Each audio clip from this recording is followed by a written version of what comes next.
तर एका कढईमध्ये 4 ते 5 चमचे थोडंसं तेल घ्यायचं, 2 ते 3 तमालपत्र आणि 1 दालचिनीचा तुकडा टाकायचा आहे। एक मोठ्या आकाराचा कांदा अगदी बारीक कापून त्याला जवळपास 1-1.5 मिनिटं सॉफ्ट होईपर्यंत फ्राय करून घ्यायचं आहे।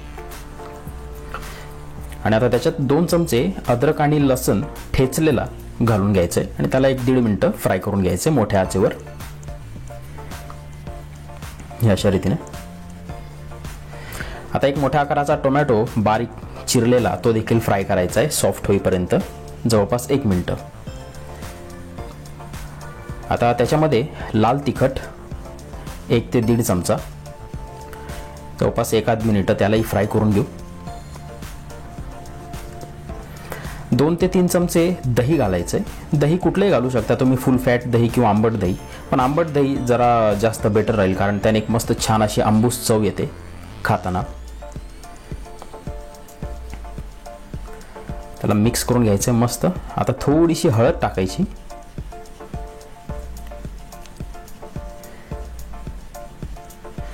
आणि अर्धा किलो चिकन त्याच्यामध्ये घालून त्याला मिक्स करून घ्यायचंय, फ्राय करून घ्यायचंय।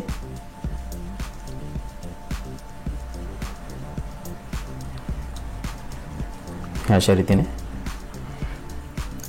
आता त्याच्यामध्ये पाणी वगैरे काही घालायचं नाही आणि त्याला 10 मिनिटं मीडियम गॅसवर शिजवून घ्यायचे। हे बघा 10 मिनिटं झालेत आणि जवळपास 40% शिजन आपलं शिजलेलं आहे।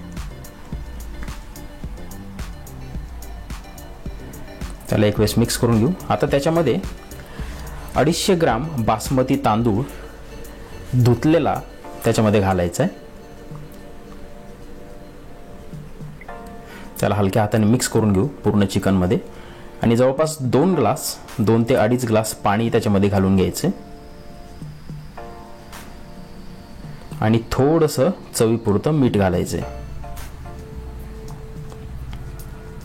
त्याला हलक्या हाताने मिक्स करून घेऊ। चवीपुरतं मीठ टाकायचंय आणि आता त्याला झाकण लावून एक जवळपास 30 ते 35 मिनिटं अतिशय मंद आचेवर शिजवून घ्यायचे। हे बघा 35 मिनिटं झालेले आहेत आणि खूप मोकळा असा हा चिकन पुलाव तयार होतो। खूप शॉर्टकट पद्धत आहे, थोडीशी काइंड ऑफ बिर्याणी सारखी सुद्धा चव लागते कारण त्याच्यामध्ये आपण थोडे स्पाइसेस आणि आंबट दही यूज केलेलं, त्याच्यामुळे तुम्हाला बिर्याणीचा देखील फील येईल खाताना।